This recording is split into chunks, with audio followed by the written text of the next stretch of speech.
Hi everyone. இன்றைக்கி நம்ம வீட்டில் சண்டே ஸ்பெஷலாக இன்றைக்கி ஆட்டுக்கால் பாயா சாதத்துக்கு எப்படி செய்கிறதுன்னு தான் பார்க்க போகிறோம். ரொம்பவும் சிம்பிள் சொல்ல முடியாது, ஆனால் இது செஞ்சோம்னா சிம்பிளாக தான் இருக்கும். நமக்கு இது அதிகபட்சம் விசில் விடுறதுக்கு மட்டும்தான் டைம் எடுத்துக்குமே தவிர்த்து மற்றபடி இது ஈஸி தான்.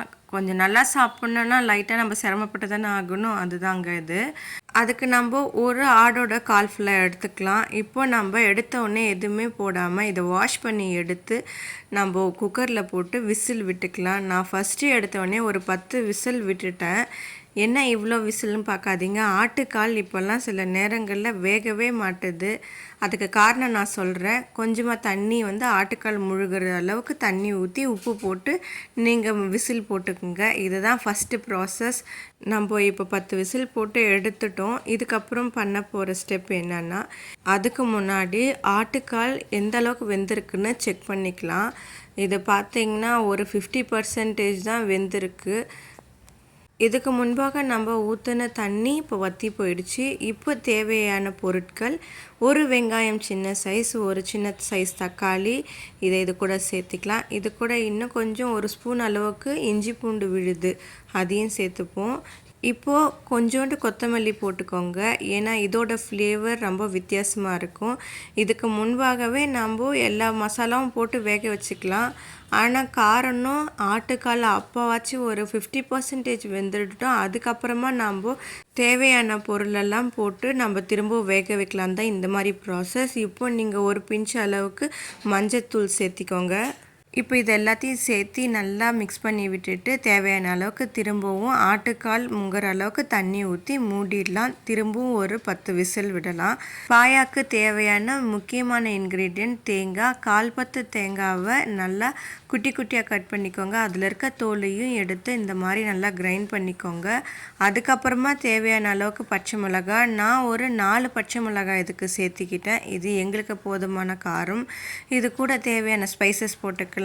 ஒரு 1/4 ஸ்பூன் அளவுக்கு கசகசா, 1/4 ஸ்பூன் அளவுக்கு பெருஞ்சீரகம், 1/4 ஸ்பூனுக்கு கொஞ்சம் கம்மியாக ஜீரகம் போட்டுக்கோங்க.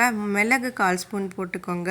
இது கூட 2-3 பட்டை, 3 லவங்கம், 3 ஏலக்காய் போட்டுக்கோங்க. இந்த ஸ்பைசஸ் எல்லாம் அவங்கவுங்க நீங்கள் எடுக்கிற குவான்டிட்டி எவ்வளோ அளவு உங்களுக்கு தேவைப்படுதோ அந்தளவுக்கு நீங்கள் சேர்த்துக்க. ஏன்னா ஒவ்வொருத்தவங்களோட ஸ்பூனோட அளவும் ஒவ்வொரு நேரங்களில் வித்தியாசப்படும். அதனால தான் நான் இந்த ஸ்பூனில் 1/4 ஸ்பூன் எடுத்துக்கிட்டேன்.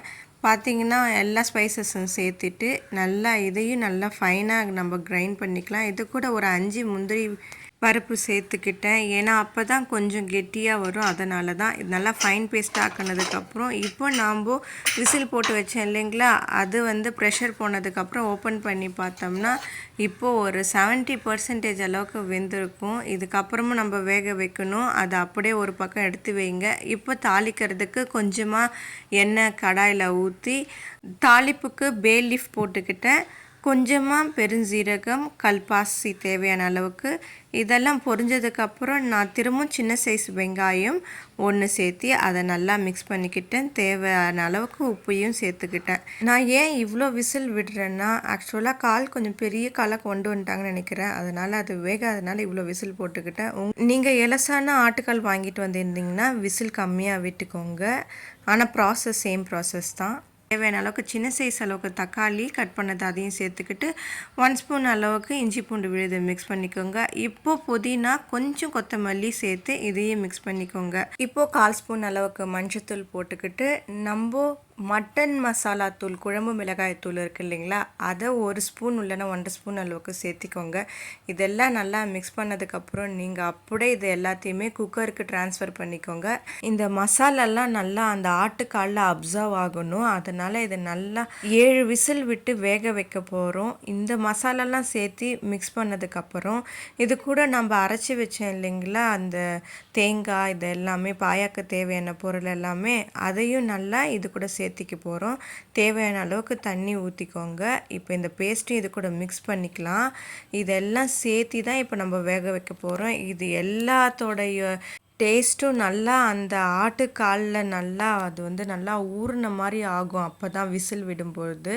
இப்போ நல்லா இதை க்ளோஸ் பண்ணி நம்ம 7 விசிலுக்கு அப்புறம் விட்டு எடுத்தோம்னா நம்மளோட ருசியான நம்மளோட பாயா ரெடி ஆகிடுச்சு. சாதத்துக்கு செம டேஸ்ட்டாக இருக்கும். ஆக்சுவலாக அம்மா அடிக்கடி சொல்லுவாங்க, பாயா எப்பயுமே செய்துட்டு அடுத்த நாள் சாப்பிட்டா நல்லாயிருக்கும், அப்படி இல்லைன்னா மார்னிங் செய்துட்டு ஈவினிங் போல் சாப்பிட்டோம்னா செம்ம சூப்பராக இருக்கும், அந்த காலெல்லாம் நல்லா சாஃப்டாக இருக்கும் அப்படின்னு. அதை இந்த மெத்தடை நீங்கள் ட்ரை பண்ணி பாருங்கள். இது ஒரு வித்தியாசமான டேஸ்ட் இருக்கும், ரொம்பவும் பிடிக்கும். நல்லா சூப்பராக வெந்திருக்கு. பார்த்தீங்கன்னா உங்களுக்கே தெரியும். பாயா சாதத்துக்கு ரொம்ப ஆப்டாக இருந்தது. இந்த காரம், அந்த அந்த ஸ்பைசஸ், இது எல்லாமே அந்த கன்சிஸ்டன்சி எல்லாமே அந்த சாதத்துக்கு செமையாக இருந்தது. சாப்பிட்டு பார்த்ததுக்கப்புறமே நல்லா இந்த எலும்பெல்லாம் நல்லா கடிச்சு சாப்பிட்ணுங்க. பெண்கள் எல்லாம் அயராது உழைச்சிட்டே இருக்கீங்க, அவங்கெல்லாம் வீக்காக ஃபீல் பண்ணுற டைமில் இந்த மாதிரி மாதத்துக்கு ஒரு முறையாச்சு இந்த மாதிரி ஆட்டுக்காலை செஞ்சு சாப்பிட்டு பாருங்கள். நல்லா ஹெல்த்தியாக ஃபீல் பண்ணுவீங்க, ஸ்ட்ராங்காக இருப்பீங்க. ஓகே, உங்களுக்கு இந்த ரெசிபி பிடிச்சிருந்துச்சுன்னா ட்ரை பண்ணி பாருங்கள். ஹாப்பியாக இருங்க. Bye bye. Subscribe my channel.